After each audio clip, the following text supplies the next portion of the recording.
Good morning. This is the International Arbitrage, and we are at Bats Rock on the west coast of Barbados, St. James. One of my favorite spots on the west coast. It's changed quite a bit because this is nice. These gardens, sort of this pathway, allowing you to climb to higher up, so you can look down on the beach, which, as you can see, is right here. And somebody's out there going fishing. So as I said, today there's a small break on Bats Rock, which is about not 5 feet, 3 to 4 feet set.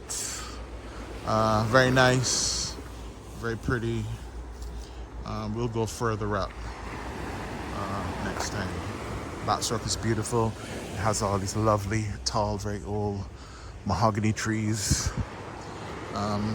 Next time we'll go a bit further down to Paradise, which sadly is one of the best beaches in Barbados, but is the site of the failed Four Seasons project. Barbados was going to get a Four Seasons project, but in 2008 the market crashed, as we all know. The developer of that project at the time had his financing secured against his portfolio in the UK of securities, and of course his securities portfolio vastly decreased in value in the 2008 events, and of course his secured line of financing was withdrawn by the banks, of course, because all the credit covenants and other triggers would have happened, and there was no recovery. And sadly, for a long time, that project has remained in limbo. It's over, it's quite a few years. It's 15 years now. But there's always hope. There's a lot of new projects underway in Barbados, and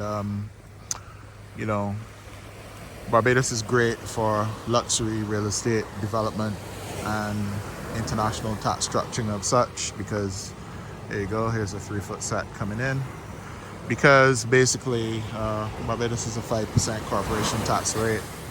It has a double tax treaty with the United States, and my US tax guys know how luxury valuation real estate, which is luxury valuation, works. You can buy or you can invest and develop luxury properties which have relatively unique values. They don't have much comparatives. There's some interesting business models for luxury real estate in relation to GILTI. But I digress. Today we're talking about crowdfunding, which is Barbadian citizens raising money from US investors in the United States, and how to do that. And the way to do that we're talking about is via regulated crowdfunding. So here's Jonathan. And what we were talking about was you can get a regulated crowdfunding platform, which is regulated. It may have a broker-dealer license. It may have a transfer agent license. But even after you have all that and you consult a securities lawyer, what you have to do is broker-dealers and crowdfunding platforms, regulated crowdfunding platforms, do not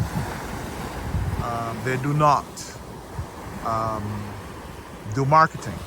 Marketing is done by third-party marketing companies using digital marketing techniques. And there's another set coming in. And you have to pay these marketing companies between $50,000 and $150,000 upfront, no guarantee of raising capital, because in the United States, raising capital, you cannot use introducers and finders and offer them a percentage commission if they find investors for you. that activity in the US is illegal. So that is not a way that you can raise funds by offering a whole range of people that you know in the US a percentage commission to introduce investors to you. If you're doing that, you're breaking the law, opening yourself up to a range of litigation and other complexities. But don't take it from me. Speak to a US securities lawyer about that. Here's this guy swimming out. I hope he's a good swimmer, or doesn't go too far out, because that part of the bay is slightly treacherous, but he looks like he knows what he's doing. So the way to get around, the way that people in the Caribbean who are setting up businesses in Barbados, who are setting up businesses in the US, is do the marketing, plan to do the marketing yourself. So it takes about, I don't know, 5 to 6 months or maybe a year to prepare for a crowdfunding platform. You have to do the offer memorandum, you have to do your agreements, you have to get your company in order, you have to set up the company in the US, you have to accumulate some funds for a US securities advisor, you have to pay for the US company, a US accountant, basic things. So it takes time to set up your US company and get organized and understand everything. Find your regulated crowdfunding platform, register your offering with them.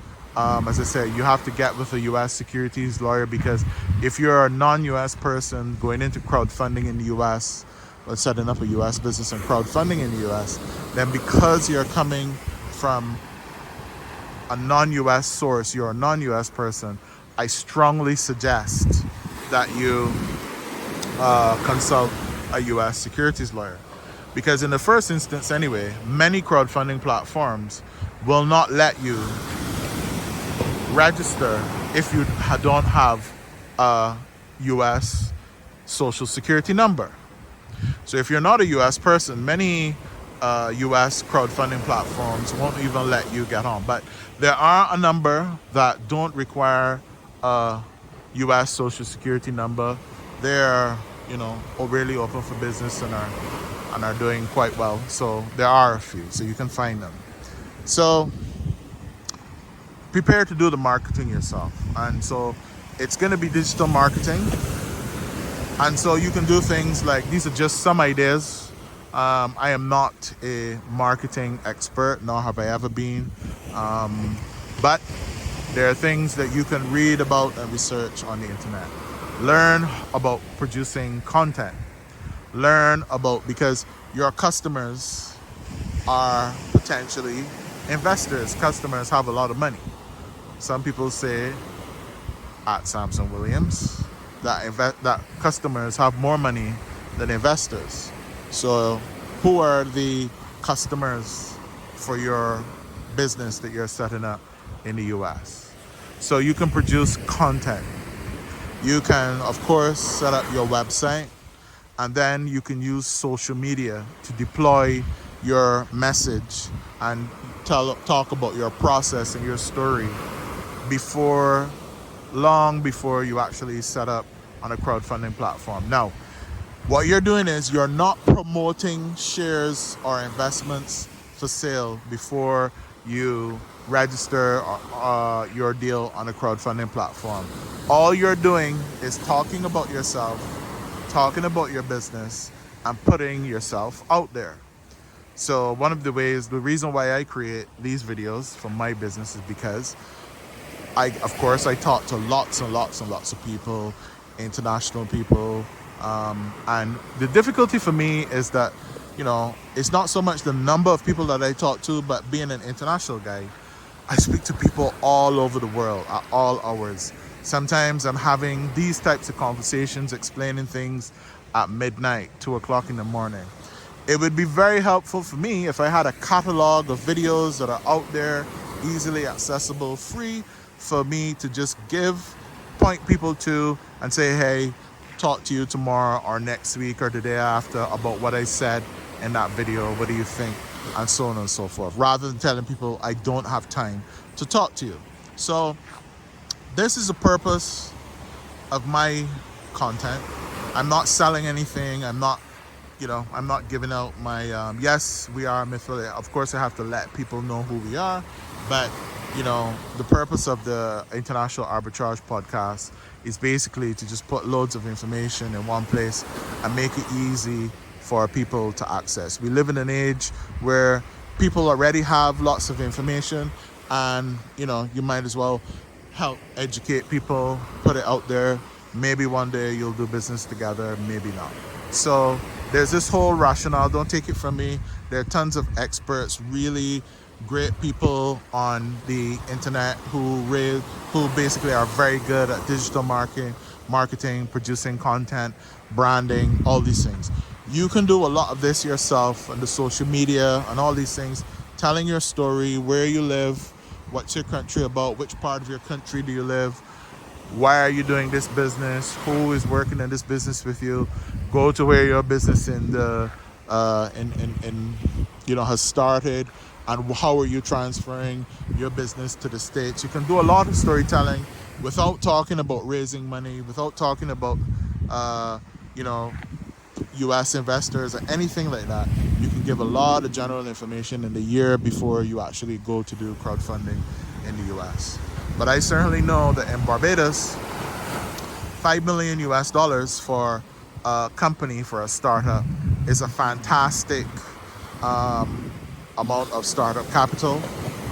You guys know who I'm talking about, and it's well worth considering raising capital using a US crowdfunding platform.